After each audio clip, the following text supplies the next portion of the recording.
2021 Prius Prime, 1,070 grams. That's 2.359 pounds. That's that's $489, I think, in refrigerant. So just the refrigerant is $489. Now this Prius Prime was in a very small fender hit. Nothing was damaged over here, nothing was damaged over here.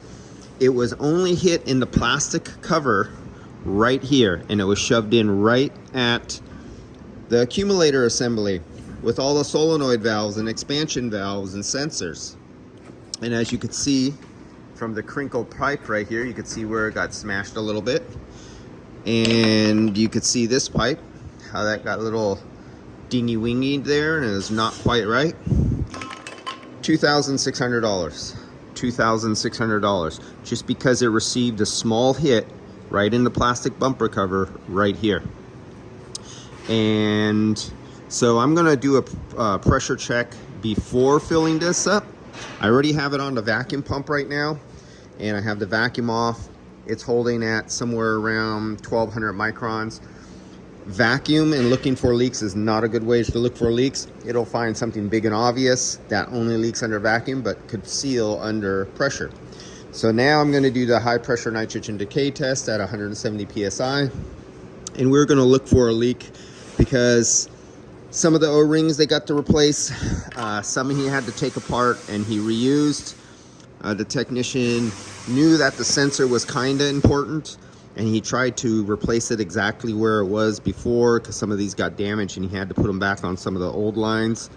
So he did the best job he can of making sure he got the sensor exactly where the location of the old sensor was. He wasn't sure about the connection point that is over here, because you see here's a pipe, there's a pipe, and then we have a valve here. And he wasn't sure about this, so I'm gonna have to try to leak check under there. And using the ultrasonic leak detector, I'm using bubbles, and I'm trying to find a leak, if there is one, on this brand new piece before I put in over $489 in refrigerant, because if it leaks because something was done wrong, that's not my fault. I charge twice. And you're never to reuse O-rings. If anybody uses O-rings and it's leak, that's their fault. And then me double charging them is a lesson to do it right, or you're going to eat it. It's the cost of education, because the lack of education is really expensive. What else? Especially if they have to redo this. It's good they left it open for me to check first, because if this leaked after they put it together, and if I don't find a leak right away and it doesn't leak right away, and it leaks a week later, they're going to have an angry customer. They'll have to take this all apart again. I charge them a second time. I charge them for leak testing, and they'll have to repair it. So it's really a good incentive for everybody to dot their I's and cross their T's and do everything really correctly on jobs like this. This is a heat pump system, to do it real correctly, because one little tiny mistake, and what I mean by tiny, you see that little O-ring there, that's probably $1 or $3 from the dealership.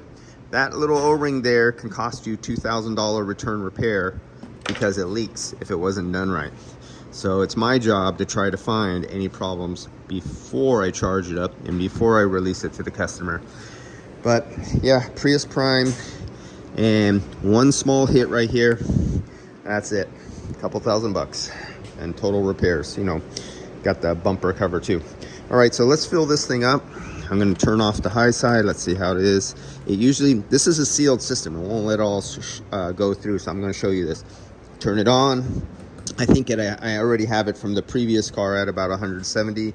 We see we're under a vacuum, 1500 microns. Let's open up the high side. There we go. Oh, it is going through. And we're looking for 170 psi. And what I'm gonna do, all his connections, I'm gonna start squirting down all the connections and wait for some bubbles. I'm gonna get the ultrasonic leak detector and look for bubbles.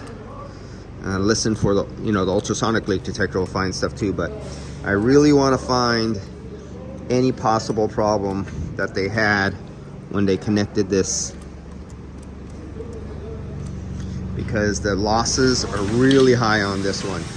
And nobody likes me coming back when I come back to a shop a week later and it leaked out because somebody left something loose or they pinched an O-ring, and I tell them on one of these cars that it's going to be another $1,000, plus they have to contact the insurance company if there was a forgotten part, or they just have to eat it because they made a mistake.